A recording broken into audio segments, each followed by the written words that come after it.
dia com Jesus. Amém. Mas vamos ficar de pé, irmãos, em 1 Coríntios capítulo 7. Nós vamos ler aqui.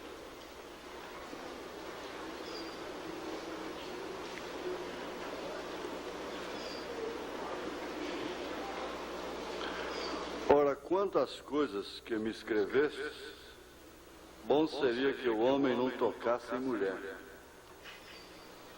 Mas por causa da prostituição, cada um tenha a sua própria mulher e cada uma tem o seu próprio marido. O marido pague à mulher a devida benevolência e da mesma sorte a mulher ao marido. A mulher não tem poder sobre o seu corpo, sobre o seu próprio corpo, mas tem o marido. E também da mesma maneira o marido não tem poder sobre o seu próprio corpo, mas tem a mulher. Não vos defraudeis um ao outro, senão por consentimento mútuo, por algum tempo, mas para vos aplicardes à oração, e depois ajuntai-vos outra vez, para que Satanás vos não tente pela vossa incontinência. Senhor Deus, essa Bíblia está ocupada com tudo que está relacionado à vida eterna e também a esta vida, à dimensão humana, ao casamento, à criação dos filhos, à ordem, conduta e doutrina das pessoas, do indivíduo, da igreja. Por isso, todos ficam inexcusáveis diante do Senhor. O Senhor não é um Deus de mitologia. O Senhor não é um Deus de enigmas indecifráveis, os quais, não sendo interpretados, causam morte. O Senhor não manda juízo algum sem antes avisar. Todo homem está inexcusável diante do Senhor, pela própria natureza, que é uma Bíblia aberta. Nós estamos aqui aprendendo desta Bíblia. Sabemos que nunca vamos aprender tudo. E oxalá que puséssemos em prática tudo aquilo que sabemos.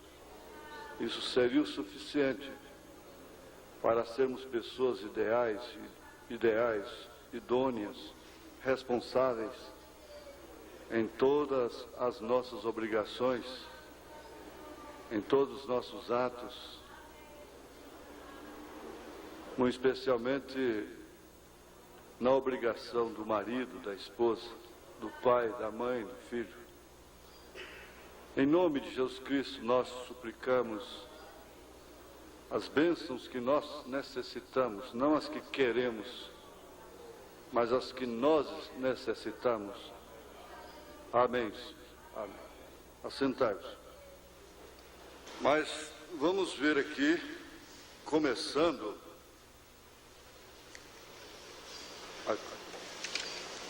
a continuação do nosso estudo sobre casamento, que está plenamente relacionado com o nosso rapto. Se você encarar bem a coisa, conforme Paulo quis mostrar, você não vai perder o paralelo do homem com a mulher, Cristo com a igreja. Foi isso que Paulo disse na carta aos Efésios, capítulo 5, né? Depois de falar sobre a mulher e o homem, marido e mulher, ele termina o texto dizendo: grande esse mistério, digo, porém, a respeito de Cristo e da igreja.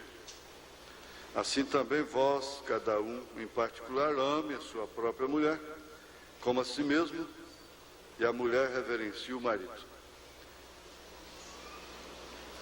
Às vezes a gente é tomado de uma vontade até sobrenatural de pôr as coisas em ordem. Mas existem muitas coisas e pessoas que não permitem a gente pôr a vida em ordem.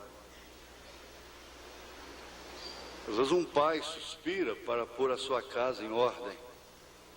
Suspira, chora, se angustia, vai orar, separa, vê tudo que está errado, tudo que está certo. Mas quando chega em casa,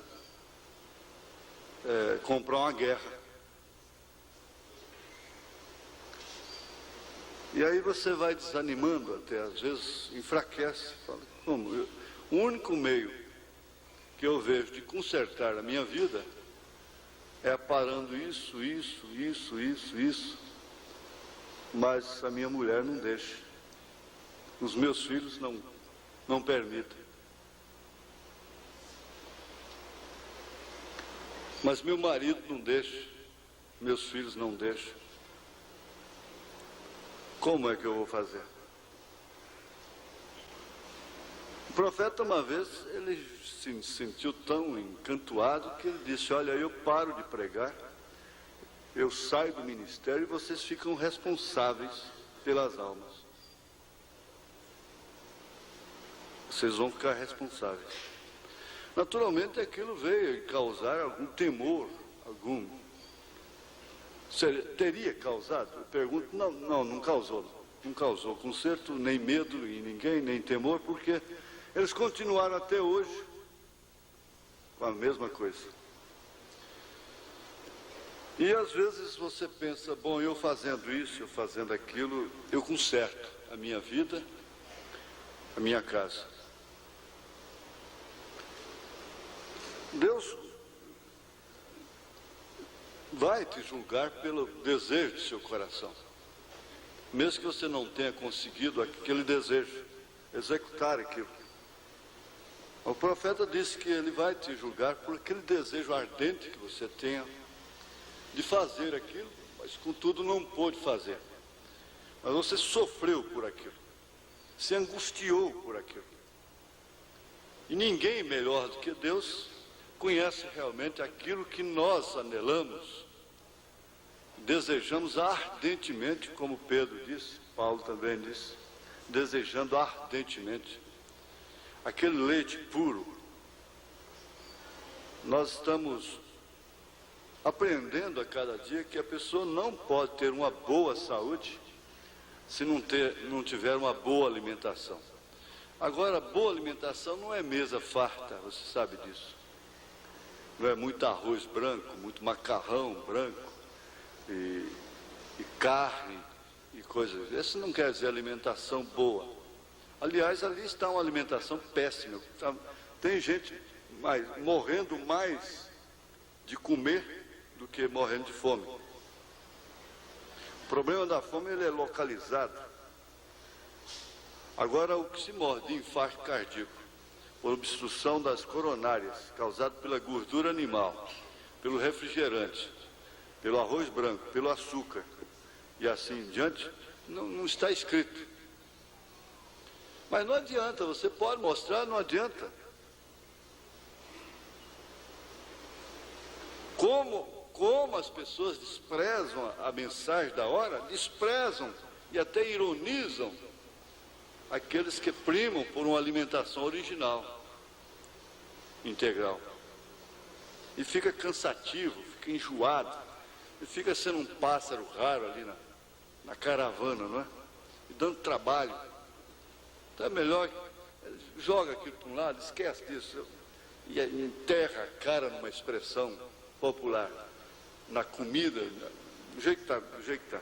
Então, assim às vezes está acontecendo espiritualmente.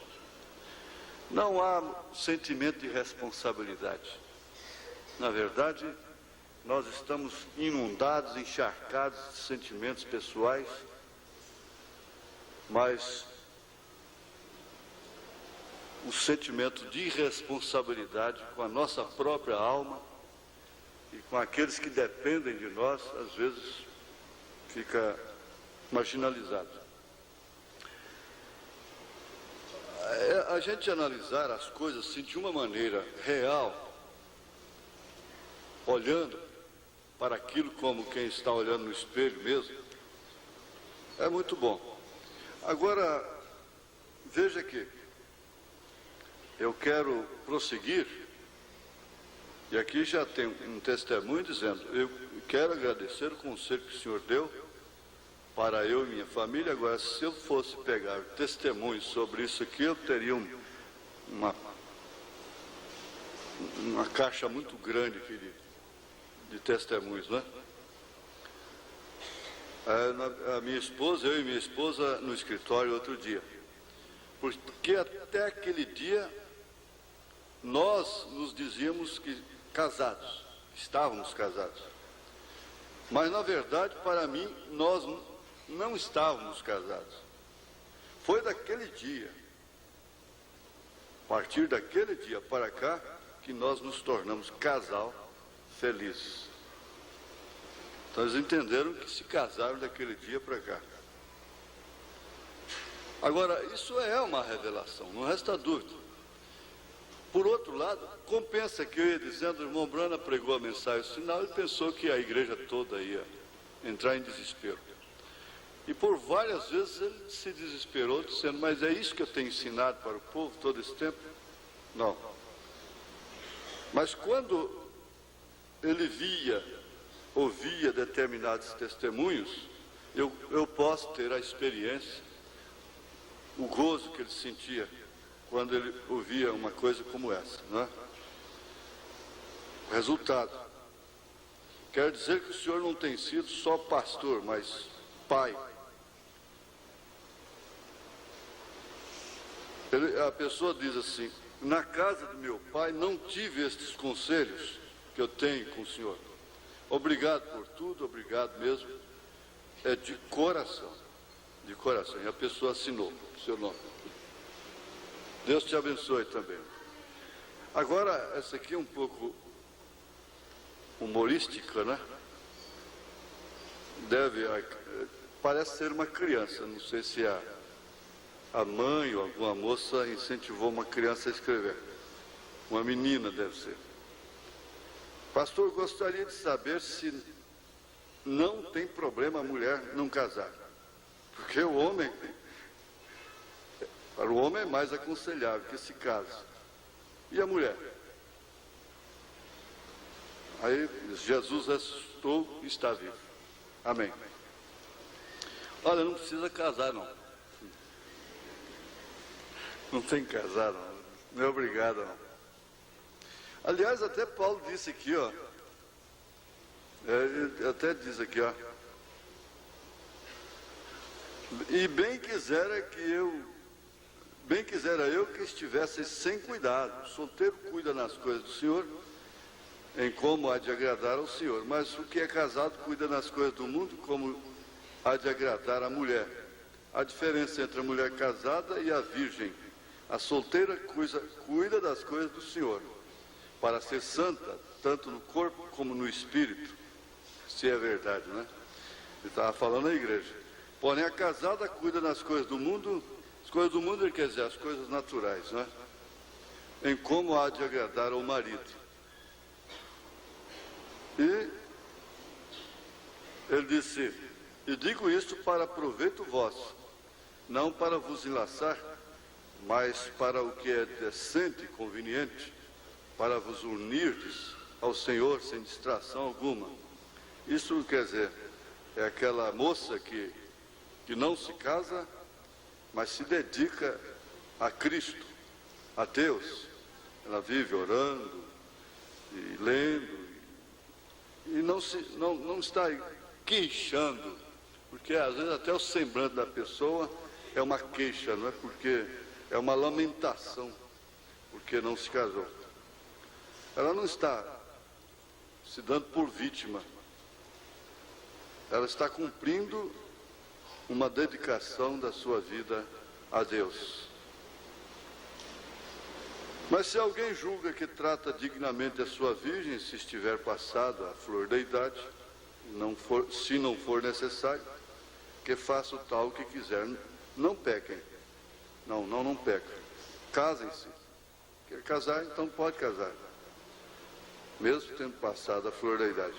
Todavia, o que está firme em seu coração, não tendo necessidade, mas com poder sobre a sua própria vontade, se resolveu no seu coração guardar sua virgem, isto é, sua virgindade, né? Faz bem, de sorte que o que a dá em casamento faz bem, mas o que não a dá em casamento faz melhor. Faz melhor. Então, é uma boa resposta de Paulo para você. Ainda dentro daquele assunto de sintomas tanto da parte dele como da parte dela para um casamento feliz ou não dentro da palavra. Sintomas legais, bem entendido, entenda, sintomas legais, objetivos, quer dizer, externos, coisa que a pessoa pode até manufaturar, você vê. É aquilo que você vê, você não vê o coração. Então são, por exemplo, ele deve ser dizimista. O termo é, se você quer ser infeliz na sua própria consciência, case-se com uma pessoa que não é dizimista, não respeita e nem honra o dia da ressurreição, que é o primeiro dia da semana, não frequenta as escolas dominicais, não respeita os pais, se associa, olha, presta atenção, isso é linguagem de Paulo, hein? Se associa e come com maldizentes, com pessoas, crentes de fronteiras, que vivem só condenando diáconos, condenando a igreja, preocupados com o dinheiro da igreja, pastor e com irmãos e coisas assim. Se associa e come com maldizentes. Você vê uma moça que dormindo na casa dessas pessoas, ela não vai dar uma boa mulher, não. Pode sair fora dela, comendo dessas pessoas. São crentes de fronteiras. Você nota facilmente que essa pessoa tem facilidade para brincar, é extrovertida para tudo, mas quando pede para orar, é um nervo terrível. Essa pessoa não tem familiaridade com Deus através da oração. Para fazer tudo, é extrovertida, é disposta, brinca e insinua brincadeiras e coisa. De repente, não come sem orar, sem dar graça. Isso é o externo, bem entendido. Você pode casar com um lobo que faz tudo isso, mas é o externo. A pessoa que não é aciada, não tem determinados cuidados com sua boca, nas palavras e no asseio bucal, na sua roupa, não é questão de ser pobre, não, é aciado. E que não demonstre potencial para esses 6 pontos que nós estamos estudando, para um casamento normal.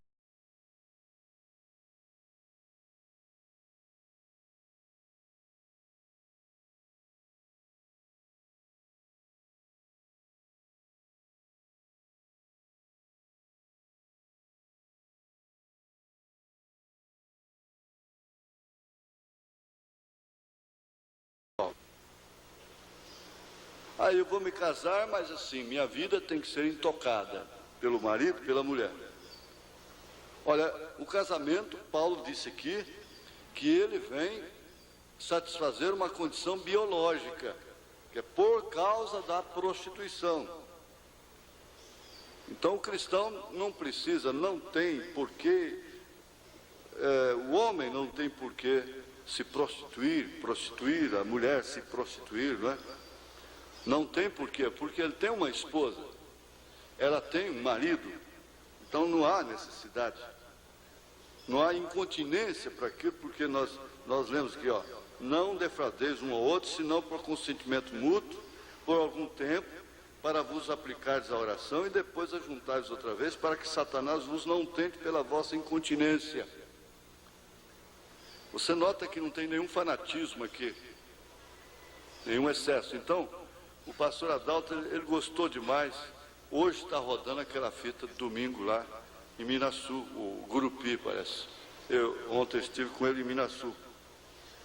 Então, ele enfatizou muito aquilo sobre espiritualizar o casamento, que muitos fazem, caem em extremos.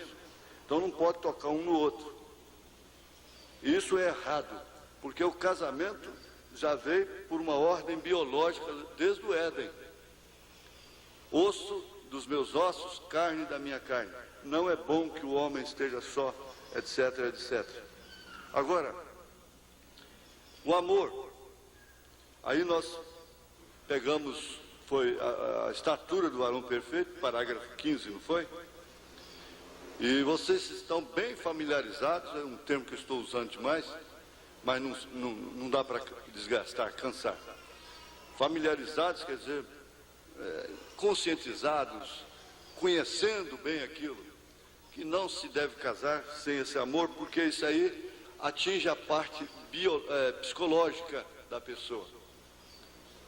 Então não é uma atração, não é por conveniência, não é por vontade dos pais, não é de terceiros, não é?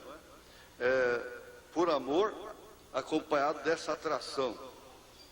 Veja que isso aqui não são 6 itens, mas é um item composto de vamos dizer, 6 requisitos, não é? Imprescindíveis para um casamento normal, bem entendido. Nós estamos estudando o casamento normal e o casamento neurótico, que pode ser duradouro também. Então, veja lá, que Davi fez um casamento neurótico com a filha de Saul. Ele não teve como ir ao fim. Você não tem que ser entregue a esse tipo de coisa. Por quê? Porque o amor sana. O amor, ele cuida da parte psicológica do casamento. A mulher tem que ter condição psicológica para enfrentar o dia a dia no lar. O homem também. E, por fim, os próprios filhos. Que o casamento neurótico atinge os filhos. Porque eles crescem vendo e sofrendo aquela influência negativa, não é? Então, por isso, quase todos eles se tornam iguais, a menos que venham para a igreja e Deus faz isso que fez aqui. Ora, fidelidade, lucidez, sinceridade, sentimento de responsabilidade. Agora, é muito fácil, gente, vocês entenderem, as moças, os rapazes entenderem que às vezes a pessoa não tem um potencial. O potencial é ter uma semente. Você carrega um pé de jatobá, uma mangueira enorme, no bolso. Você tem aquela mangueira potencialmente na mão, quando você está com a semente daquilo na mão. É o potencial, aquilo é o potencial. Jesus tinha lá o potencial na mão daquele rapazinho, 5 pães ou 5 peixes e 2 pães, ou 2 pães, eu sempre fico na... 5 peixes e 2 pães, não é? Hã? 5? 5 pães e 2 peixes. 2 peixes, né? Então aquilo era o potencial para fazer a multiplicação, entenderam? Quer dizer, a moça, o rapaz tem que ter o potencial dessas coisas. Quer dizer, a atração biológica, né? O amor, a fidelidade, a lucidez, a sinceridade, o sentimento de responsabilidade. Porque depois você fica cobrando uma pessoa aquilo que ela não tem. Você tem que exigir antes. Está bem isso? Ela não tem como. Se torna uma ignorância exigir de uma pessoa determinada lucidez. Como é que você vai exigir determinada lucidez daquela mulher? Quando quis casar com ela, você não fez questão de nada, passou por cima de tudo. Quando você quis casar com aquele rapazinho, você não importou com nada, passou por cima de tudo, não esmerou nada. E agora? Agora vai cobrar? Antes de você se comprometer, você não exige nada. Depois que se compromete, aí vai exigir. Ora, então, essas coisas aqui, elas estão, esses requisitos, formam um item imprescindível, necessário para um casamento normal, bem entendido. Eu encontrei uma pessoa, depois que nós tivemos esse estudo lá em Brasília, em síntese, lá não foi assim, descansado, como nós estamos fazendo, não é? Ele disse, olha, o meu casamento é um casamento neurótico. Ele pôde ver a coisa de perto, encarou. E ao ver, então ele pode ajudar-se a si mesmo, pode ser ajudado, não é? Agora nós vamos dando sequência, analisando aqui esses requisitos, da maneira técnica, como está aqui, atração entre os sexos. O amor do casal, ele é constituído inicialmente, preste bem atenção, inicialmente, da interação que se estabelece em nível físico,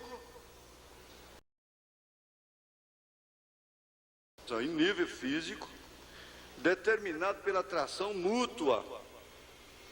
Olha, isso é uma verdade. Você passou por tantas moças, às vezes até mais bonitas, rapazes, até mais elegantes, coisa e tal, assim, mas houve uma atração.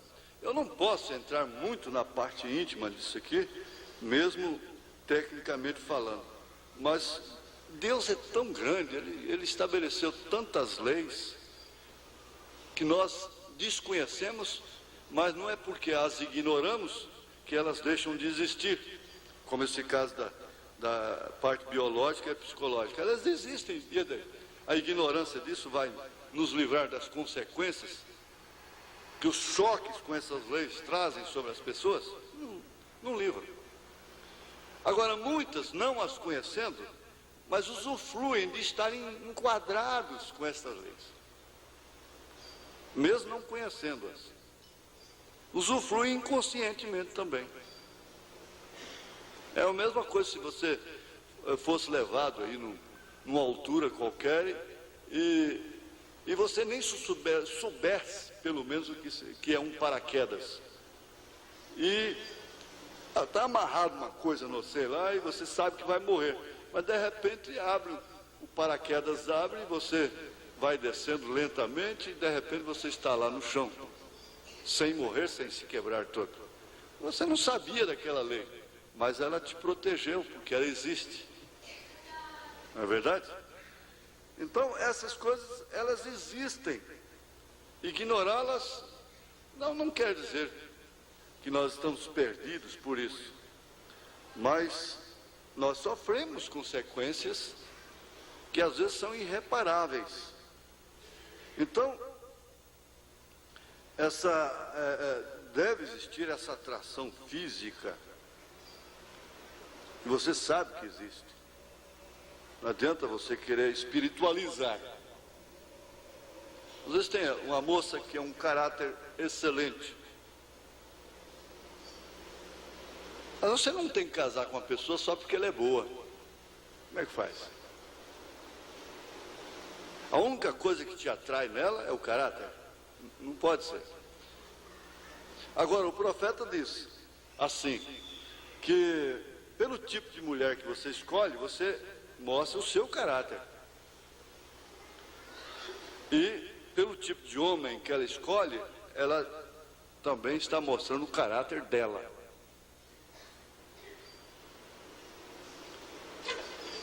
E então isso aqui não estabelece aquela espiritualidade no casamento que, sendo boa, tudo bem. Mas não existe atração nenhuma, exceto ela ser boa, ser trabalhadeira. Você diria, bom, esse é um dos requisitos indispensáveis. Eu jamais me casaria com ela, mesmo tendo atração por ela, se ela não fosse de bom caráter, se ela não fosse trabalhadeira, se ela não der conta do recado, né? Eu não vejo condição nela, eu tenho uma atração por ela, mas eu não vejo condição nela. Eu tenho uma atração por ele, mas eu não vejo condição nele que o meu íntimo exige. Então, se torna uma coisa, por isso que o profeta disse, todo tanto que você orar, é pouco. Você pode comer muito, falar muito, mas todo tanto que você ora sobre o casamento é pouco.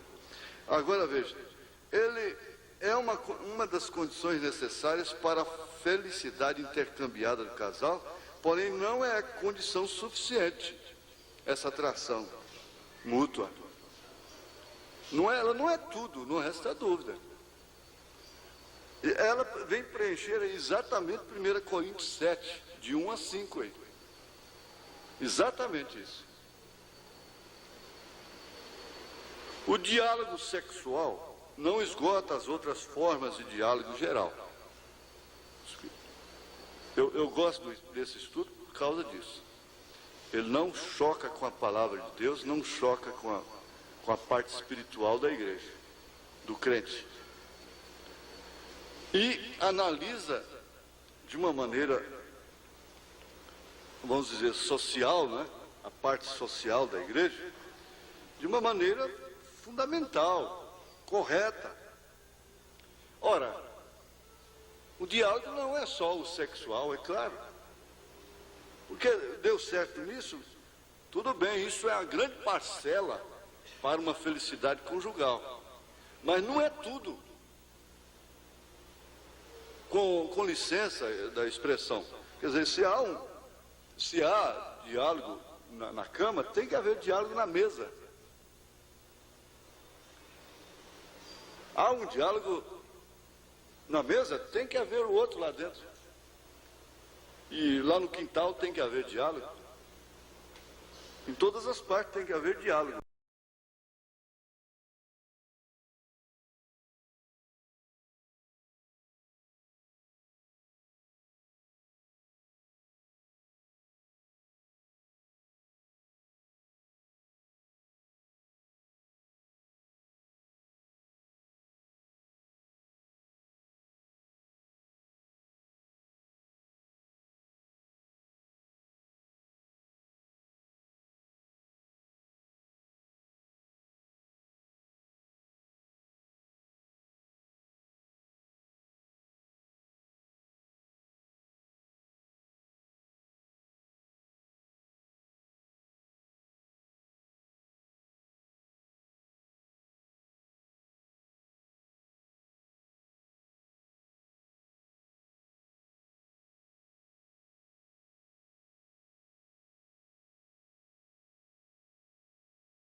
quais são todas as mesmas. E quando você vai comer, o que é? Hein? Então vamos voltar aqui. Ternura, curiosidade, desafios que a todo momento devem ser renovados, assim também interesses e projetos compartilhados. Até Ananias e Safira combinaram. A Bíblia diz, na verdade foi para mentir, foi para morrer, mas eles estavam bem casados, aqueles dois. Morreram juntos, pela mesma mentira. Agora, os cristãos vão morrer pela mesma verdade, né? Pela mesma verdade. Então, veja, projetos compartilhados.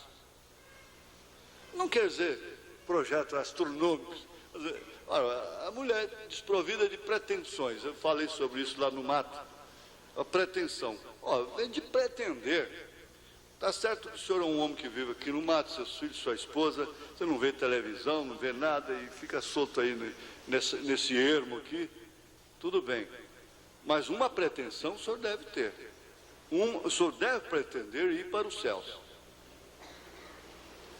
O senhor não pode ser desprovido totalmente de interesses.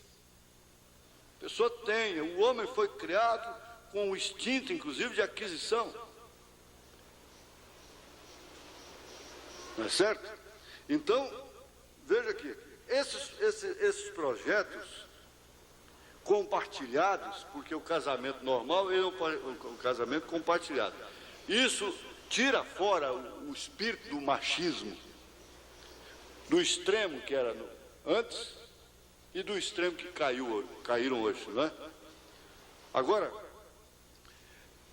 esses interesses e projetos compartilhados, inclusive desejos até mesmo de filho.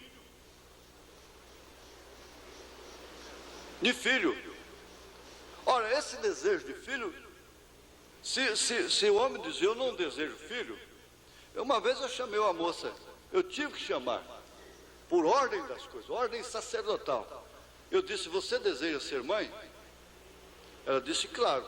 Então eu não faço o casamento com esse rapaz, porque ele não deseja ser pai. E o homem que não quer ser pai, e aí? Vai se casar com uma moça que quer ser mãe?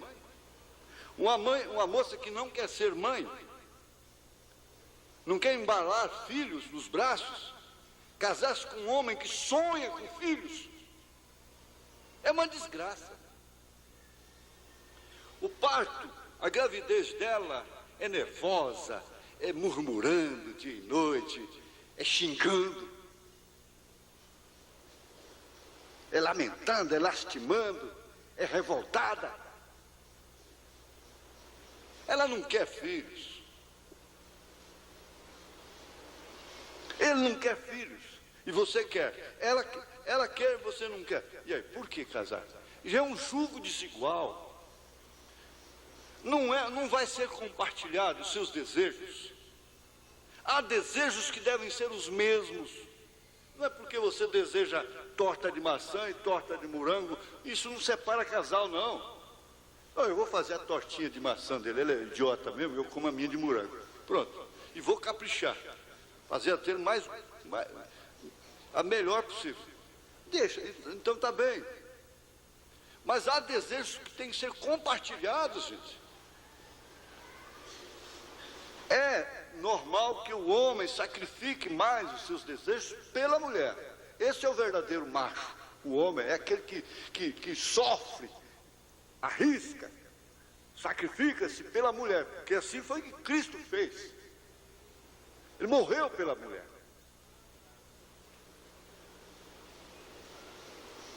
Agora, esse desejo deve ser mútuo do filho. Eu tenho encontrado que isso tem sido uma desavença tremenda. E olha, com a alimentação que nós estamos tendo, híbrida, fazendo homossexuais de ambos os lados, tanto do lado feminino como masculino. Mas não adianta mostrar, porque vai continuar do mesmo jeito.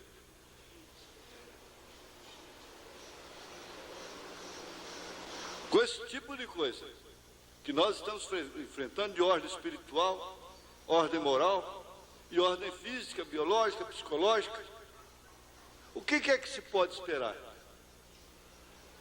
É que a mulher quer filhos? Ela não quer.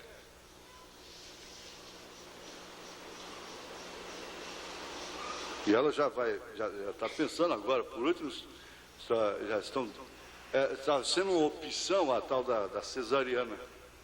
Uma opção para evitar, não sei, determinados cumprimentos da sentença de Deus lá no Éden, que tem muito a ver até com o caráter da criança depois, o nascimento natural. Agora, por que hoje tantos casos já tem que ser intervenção cirúrgica? Há muitos casos que são obrigados. Damos graças a Deus pela medicina fazer isso. Mas tudo é uma consequência. Mas o que eu quero chegar, finalizar aqui esse assunto, esse tema aqui, ó, é que não desejando e recebendo aquilo como um risco, eu não posso entrar mesmo. Mas vocês entendem, vocês casados entendem, vocês sabem que o relacionamento entre marido e mulher com preocupação para não ficar grávida, você já entendeu, né? Aquilo joga coisa por terra. E aquela preocupação, aquilo causa nervo, aquilo estraga toda a hora íntima, aquela preocupação. Cuidado. Você entende? O relacionamento conjugal, para ser revigorado em cada etapa da vida, deve ser constituído por um estado amoroso multiforme. Você não pode, de maneira alguma, é natural você ver um casal que é recém-casado e que está trocando comida na boca um do outro e tal. Depois aquilo é natural, que não vai acontecer mais, é normal. Está agarrando a vista de todo mundo, não precisa disso não, mas depois então aquilo vai. Quer dizer, é um posicionamento multiforme, equilibrado. Nós vimos o equilíbrio no estudo passado. Ali é que vai mostrar que realmente o casamento é normal, é com o tempo. Então esse estado amoroso, multiforme, configurado pela interpenetração psicológica que deve ir se estabelecendo e se modificando ao longo da convivência e a vinda dos filhos. Porque os filhos são resultados, devem ser, pelo menos devem ser resultados de uma vida amorosa. Poucos podem dizer, esse filho é um resultado de amor. É o fruto do nosso amor.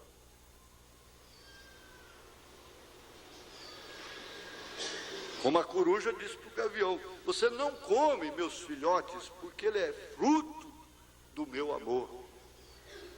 Não come não, você promete? Ele prometeu. Ele ficou assim, não é, quebrantado. Disse, eu prometo, eu não vou comer seus filhotes. Então ele falou, agora como é que eu não vou comer os filhotes da comadre coruja? Bom, eu vou fazer o seguinte, eu como os mais feios que eu encontrar. E comeu justamente os da coruja, porque a coisa é horrorosa de feia. Mas veja como ela estava. Não os coma, porque eles são frutos do meu amor. Não houve nenhuma contrariedade. O curiango a gente vê lá no mato, estava vendo lá, ele bota o ovo lá, não deita em cima, né, só fica vigiando. Como é que choca aquilo, irmão Zé Maia? Bota um de galinha lá, apodrece, né? Mas é fruto do amor dele. Disse ela e ele ficam lá, né? Um substitui o outro. Só de olhar choca.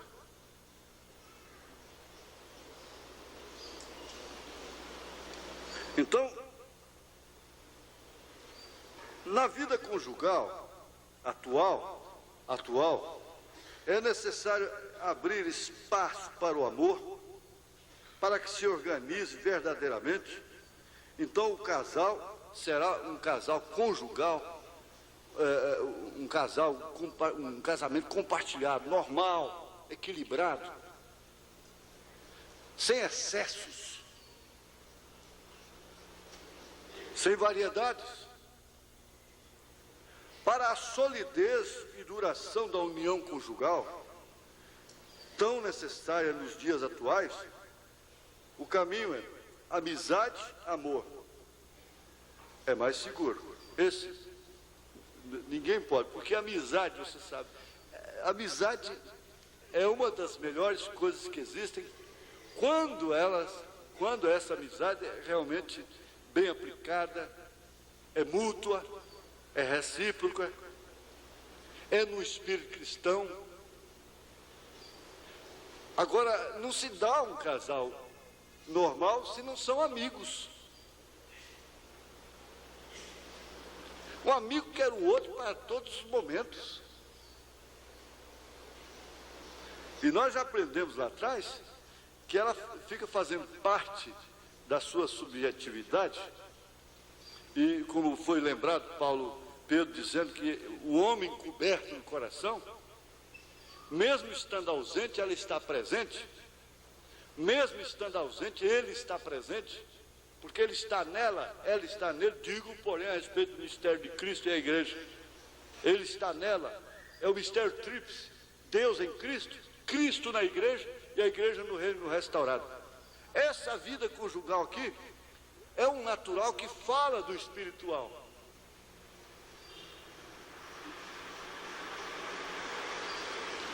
Amizade e amor é um sentimento agradável, não cria temor, não existe medo, não há frustrações, só há confiança um no outro. É confiança relativa. Você não pode confiar que chegou em casa, você saiu de casa, deixou faltando o óleo, o açúcar, o arroz, o açúcar não. Bom, açúcar, rapadura, o açúcar, né? A Coca-Cola também não.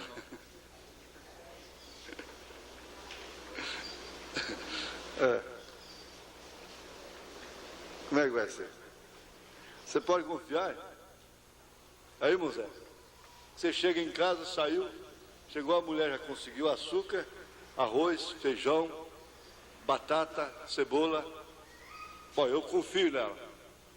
Ela tem que confiar em você. Ele vai trazer o óleo, ele vai trazer o feijão, ele vai trazer o arroz, não é? Ela é relativa, essa confiança. E sabendo que ela é humana, sabendo que ele é humano, que nós estamos dentro da dimensão humana. Então, dentro desses limites, ela é absoluta, ela é completa. Então não cria temor, não cria suspeita. O amor, veja, agora Paulo diz aqui, ó, ele não se porta, ele é sofredor, ele é benigno, ele é caridoso, ele não é invejoso, ele não trata com leviandade, não se ensoberbece, não porta com indecência, não se porta com indecência, não busca os seus interesses, não se irrita, não suspeita mal, não folga com a injustiça, mas folga com a verdade. Ele tudo sofre, ele tudo crê, ele tudo espera, ele tudo suporta. O amor nunca falha.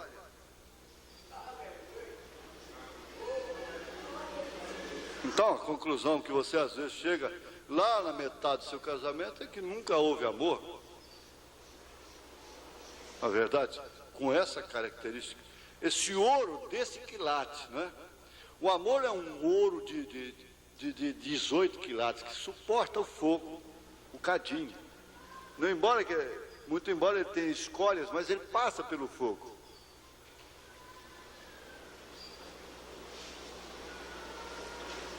Então a interpenetração psicológica cria gostos comuns que por fim, coisa que você não gostava, você passa a gostar. Lugares que você não gostava, está à margem de um rio, de um córrego, no mato, você nunca pensou, mas que estupidez, como é que pode ser? Pousar dormir, cozinhar, comer no mato, no mar de um córrego, de um rio. O que é isso? Mas você vai, daí a pouco você sente, você daqui a pouco, aquele que vai se tornando gosto seu também. A mulher não fica muito distante em gostos com o marido, não, gente. Ela vai sofrendo vai havendo uma interpenetração psicológica nela. Se esses refrigerantes fazem o gosto, e o gosto do homem que fuma, e coisas assim, psicologicamente, ora, uma vida influente influencia a outra.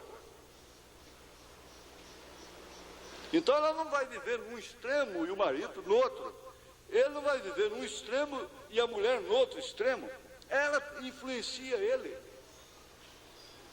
Ela revigora os seus ânimos. Ela, sem linguagem, ela mostra que ainda há uma vida pela frente. Então, afinidades em diversos planos, centros de interesses e terrenos de entendimento comum, tornando possível encontrar-se, depois reticência, encontrar-se também, de uma modo geral, fora da cama.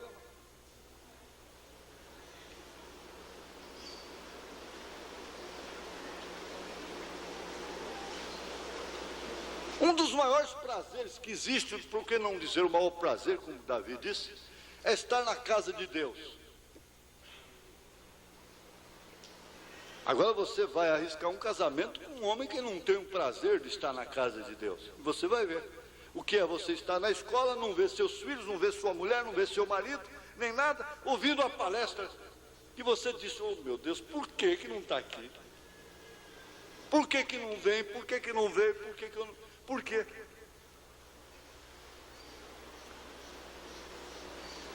Esse amor de Cristo interpenetra esse gosto comum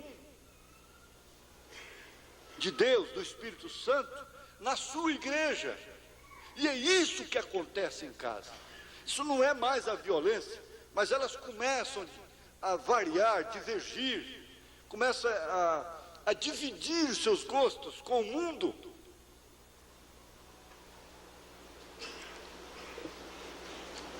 Conclusão.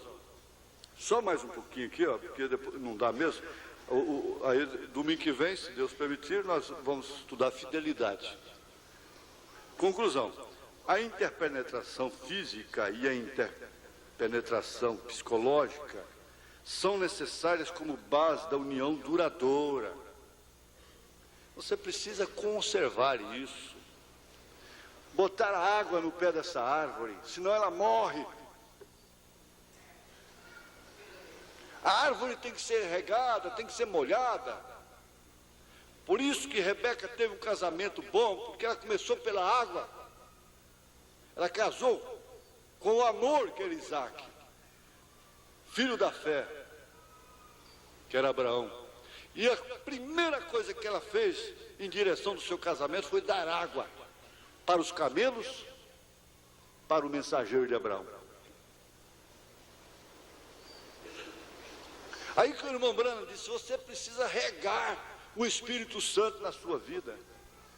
E não deixar que seus sentimentos venham se divergir com o Espírito Santo.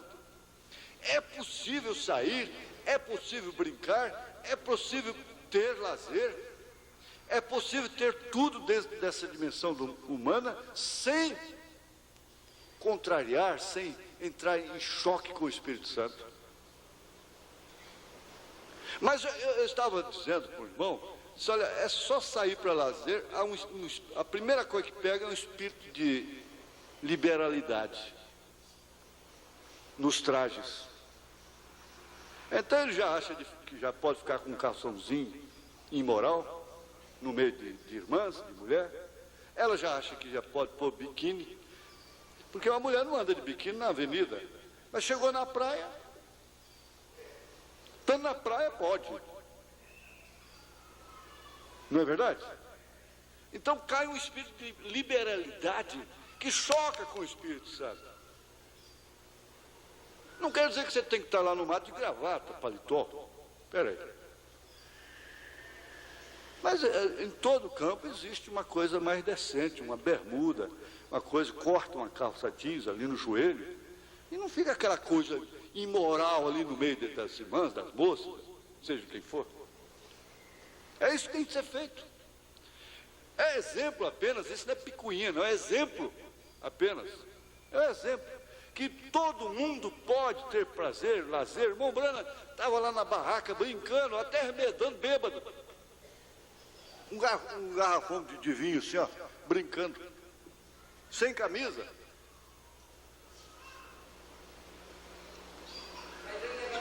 Sem chocar com o Espírito Santo. É, né? Amém. Tudo bem. Então, ninguém se basta a si mesmo. Ninguém. Você está pensando que você se basta a si mesmo? É a dois. A dois.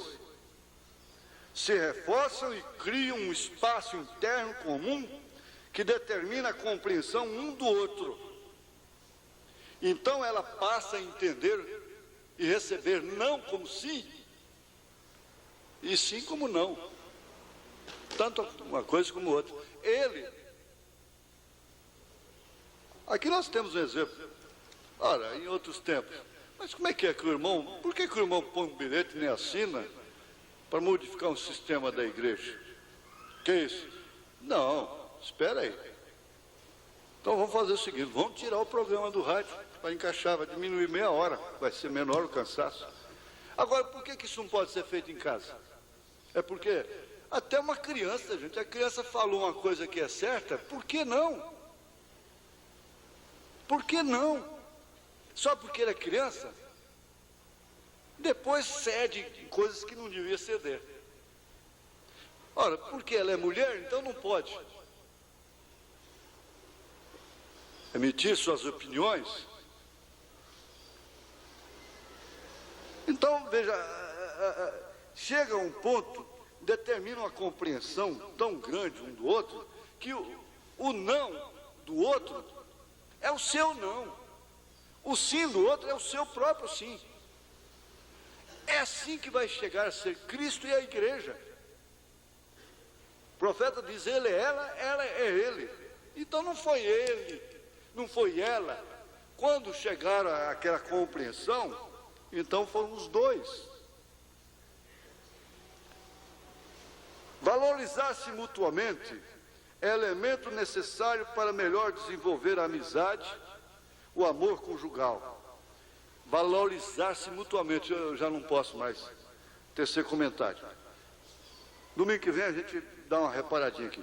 Laço que permite suportar a dois as dificuldades da vida matrimonial e da vida em geral. Porque em todos os dois campos há dificuldades. Não se case pensando que vai ser um jardim de rosas. Só aguinha para baixo. Amém? Deus abençoe os irmãos. Eu passei 10 minutos. Me desculpe.